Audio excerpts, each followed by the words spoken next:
જય સ્વામિનારાયણ વાલા ભક્તો. ત્યારે શ્રીજી મહારાજે કહ્યું, જે આજે સંધ્યા આરતીના દર્શન કરી અને સ્ત્રી સહિત પ્રભુદાસ શ્રી વાસુદેવ નારાયણના ઓરડામાં બારણા માહીથી વાસીને બેસે, અંદરથી બારણા દઈને બેસે. ત્યાં છોકરો આવીને તેમને દર્શન આપશે. આવું શ્રીજી મહારાજનું વચન સાંભળીને સંધ્યા આરતી પછી સ્ત્રી પુરુષ વાસુદેવ નારાયણના ઓરડામાં બારણા બંધ કરીને બેઠા. તે સમયે મોર મુગટ તથા પીતાંબર, કુંડળ, કડા, ઝાંઝર, કંદોરો, વીંટીઓ, કંઠમાં ઘણા રત્ન જડિત હાર પહેરીને તે છોકરે પોતાના માતા પિતાને દર્શન દીધા. તે પોતાના છોકરાને જોઈને પ્રભુદાસ પોતાના છોકરાને મળવા જાય છે. તે જ સમયે છોકરો બોલ્યો કે તું છોકરો કોને કહે છે? તમે મારા 1000 વખત છોકરા થયા હતા ને હું તમારો એક વખત છોકરો થયો છું. તો છોકરો કરતા વાહે હું કામ ફરો છો? કોઈ કોઈનો છોકરો નથી ને કોઈ કોઈના બાપ નથી. સહુ પોતાના કર્મે કરીને એક ઘરમાં ભેગા થાય છે ને સમય આવે ત્યારે એકબીજાને મૂકીને ચાલ્યા જાય છે. માટે અસાર સંસારમાં કોઈ કોઈનું નથી. જેમ પરબે પાણી પીવા આવેલા વટે માર્ગુ ભેગા થાય છે ને 2 ઘડી વિશ્રાંતિ કરીને પોતપોતાના રસ્તે હાલ્યા જાય છે, તેવી રીતે આ જગતમાં રહેલા જીવોની પણ ગતિ છે. ને હું તો ભગવાનના ધામમાં ગયો છું. તે ધામમાં બહુ સુખ છે. જો તમારે આવવું હોય તો પાછો સત્સંગ ધારણ કરી ને શ્રીજી મહારાજની પાસે કંઠી બંધાવી વર્તમાન ધારી અને સત્સંગી થાવો ને અખંડ મહારાજનું ભજન કરશો તો અક્ષરધામને પામશો. ને જો શ્રીજી મહારાજનું ભજન નહીં કરો તો ઢોલ વગાડતા નરકમાં જશો.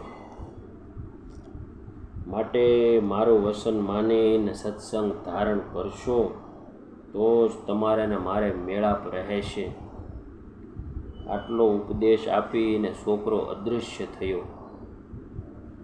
પછી પોતાને ઉતારે જઈને સવિસ્તાર પ્રભુદાસે નાથ ભક્તને છોકરાનો મેળાપ થયો તે સંબંધી વાત કરી.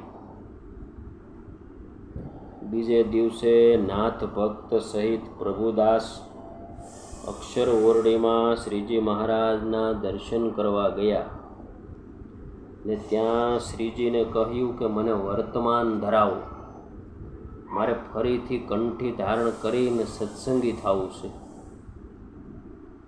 ત્યારે શ્રીજી મહારાજે કહ્યું કે તમારી રજા લઈને તમારા છોકરાને હું ધામમાં લઈ ગયો હતો, છતાં કુસંગીજનોના કહેવાથી કંઠી તોડીને તમે ચિતામાં નાખી દીધી. તેવું ફેર કરો, માટે મારે તમને વર્તમાન ધરાવવા નથી. આ સંસાર તો ઊંટના બેસણા જેવો છે, તે ઝોકાતો આવે. હવે કંઠી પહેરીને જાઓ ને વળી સ્ત્રી મરી જાય, અગર ધન નાશ પામે તો પાછી કંઠી તોડી નાખો. તે કરતાં કંઠી ન પહેરવી તે યોગ્ય છે. માટે પ્રથમ તમારા મનને પૂછી જુઓ. તે ચોક્કસ હા પાડતું હોય ને ફરીને વર્તમાન ધરાવીને પહેરાવેલી કંઠી તોડી નાખો નહીં ને એમ, તો જ હું તમને કંઠી પહેરાવું. આવું શ્રીજીનું વચન સાંભળીને પ્રભુદાસ કહે કે ગમે તેવું દુઃખ આવશે તેને હું સહન કરીશ, પણ હવે હું કંઠી તોડી નાખીશ નહીં. માટે હવે કંઠી પહેરાવો. આવું કહેવાથી પ્રભુદાસને ફરી શ્રીજીએ કંઠી પહેરાવી ને સત્સંગી કર્યા. પછી ફૂલદોલના ઉત્સવના દર્શન કરી શ્રીજીની આજ્ઞા લઈને નાથ ભક્ત પ્રભુદાસ સહિત વડોદરે ગયા ને પ્રથમની પેઠે નાથ ભક્ત તથા પ્રભુદાસ ભેગા બેસી ને મહારાજનું ભજન કરવાથી સુખ શાંતિને પામતા હતા.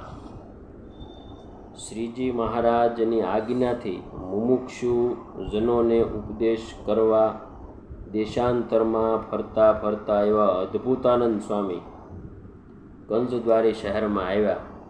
ત્યાં નદીના કાંઠા ઉપર રાજાનો મહેલ હતો. તે મહેલના ઝરૂખામાં રાજા બેઠો હતો. સ્વામી ગળનું મોં આડું રાખીને જળપાન કરતા હતા. વાલા ભક્તજનો, આ દિવ્ય સંતોન, આ મહારાજના લીલા ચરિત્રો, આ ચરિત્રો વાંચીને તો આપણને સુખ થાય ને નિંદર આવી જાય. ગમે એવો થાક હોય તે ઉતરી જાય.